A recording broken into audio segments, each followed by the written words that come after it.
Hello and welcome to the Bite-Sized Gospel with Aneel Aranha. Today we will reflect on Matthew 8:28 to 34, a long one. Listen.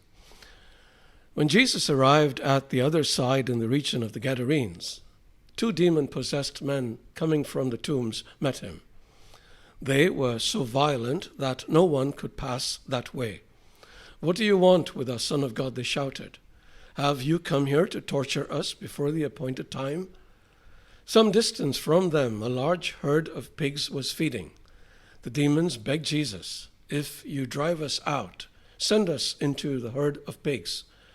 Jesus said to them, "Go." So they came out and went into the pigs, and the whole herd rushed down the steep bank into the lake and died in the water.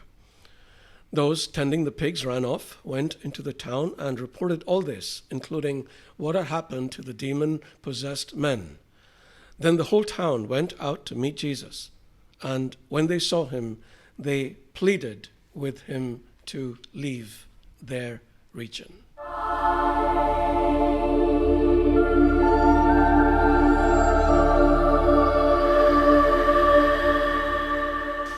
Today's story is bizarre, not because of what happened to the pigs, although that is pretty wild too, but because of the reaction of the citizens of this town.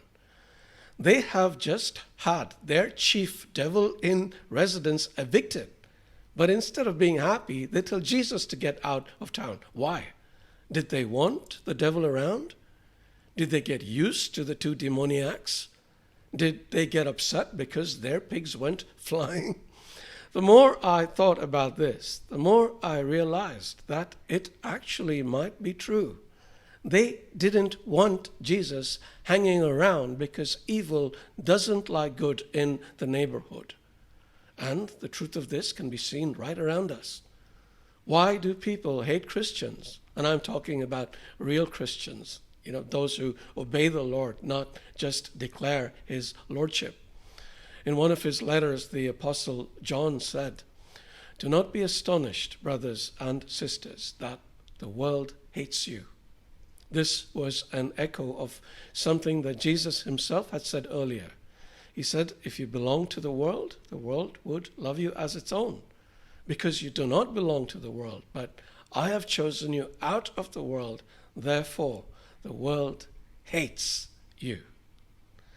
Most countries have thrown God out of their institutions, from courtrooms to classrooms. So nobody should be really surprised at what is happening in courtrooms and classrooms and everywhere else these days. You cannot pick up the newspaper these days without reading about some obnoxious law being put into effect or about some new shooting in some school. But that's what happens when you throw God out. You invite the devil in, and people get used to living with the devil, even with the death and destruction that he brings, because he brings the illusion of freedom. So if you go trying to get rid of the demoniacs living in a town, the townspeople are going to tell you what they told Jesus: leave. We will, as Jesus did, but not before we first send pigs flying. And that's about to start happening now. May the Spirit be with you.